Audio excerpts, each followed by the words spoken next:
Okay, so let's take up another question from Newton's laws of motion. There is a wedge. On that wedge, a load is kept. The incline is making an angle of alpha with the horizontal. The wedge is given an acceleration of a towards right hand side. They are asking us to find out acceleration of this load. And you can see here, there is a string which is one end is connected to a wall, another end is connected to the load. So now when we want to find out acceleration of load, they are just asking us to determine acceleration of load. Then what should we do? We should try to observe load from ground frame of reference, and we should also try to observe this load from this non-inertial frame of reference. So now what will this observer tell about this load? He will tell that this load is moving upward with some acceleration. What will this observer tell? He will tell that this load is having some acceleration in upward direction, I mean along the parallel to the incline. Also, since this load is kept on the wedge, it is moving simultaneously towards right hand side with some acceleration. So the resultant acceleration of load is superposition of these two. So you can solve the problem either from this guy's frame of reference or from this guy's frame of reference. So what we do is we try to write everything in the vector form. So in order to write everything in the vector form, I choose my coordinate system like this, I cap and j cap. Now what you see is, if this wedge is moving a distance x towards right hand side, what is the distance moved parallel to incline by the load? It is connected by the same string, same distance. So if you differentiate that 2 times, you will find that acceleration of wedge is equal to acceleration of load in magnitude. So we will use that information and we can write that magnitude of acceleration of load with respect to wedge is same as acceleration of wedge with respect to earth. Magnitude of acceleration of wedge with respect to earth, and this is given as A. Now if we draw the acceleration diagram for the load, how will that diagram look like? So let us say we take this point as O, the center of this load. So this point is O here.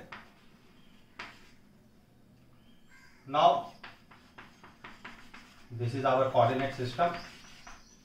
What are the acceleration involved here? What is the acceleration of load with respect to wedge? It is somewhere here acting in this direction. This vector is representing acceleration of load with respect to wedge, and magnitude is A. Now if you see it here, same thing I am replicating it here so that you can understand the angles which are involved. This angle is alpha, so this angle will also become alpha. So again, if you see it here, this angle will be alpha.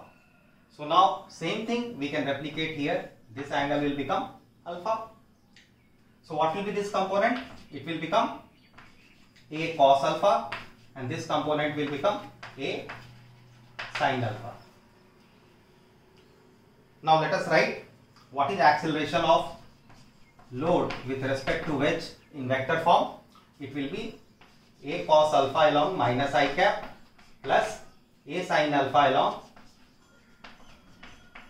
j cap. So what they have asked us to find out? They have asked us to find out acceleration of load. When nothing is written, it means acceleration of load with respect to earth. So we need to find out acceleration of load with respect to earth. So first we will try to determine that in vector form. Acceleration of load with respect to earth will be equal to acceleration of load with respect to wedge plus acceleration of wedge with respect to earth.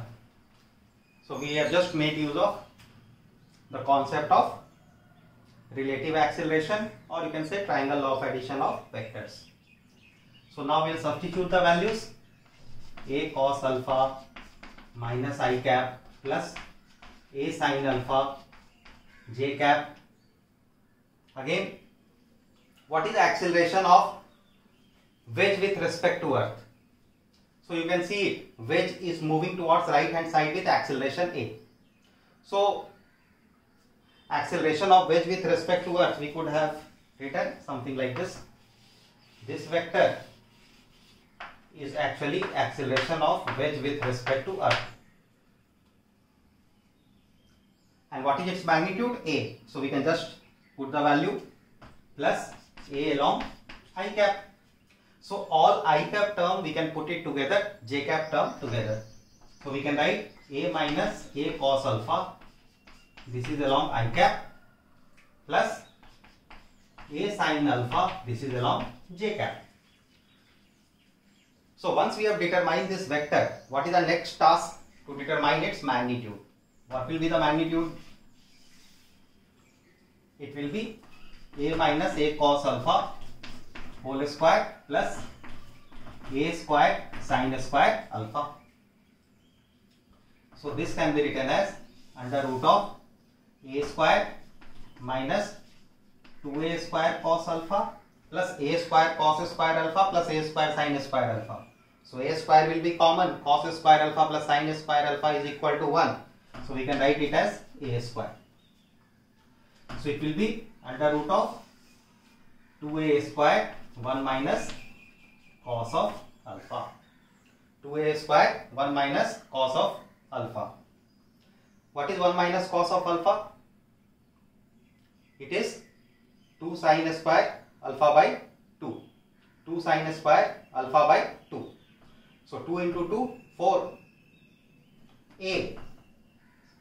So 2A will come outside and sin square alpha by 2. The square root will be sin alpha by 2.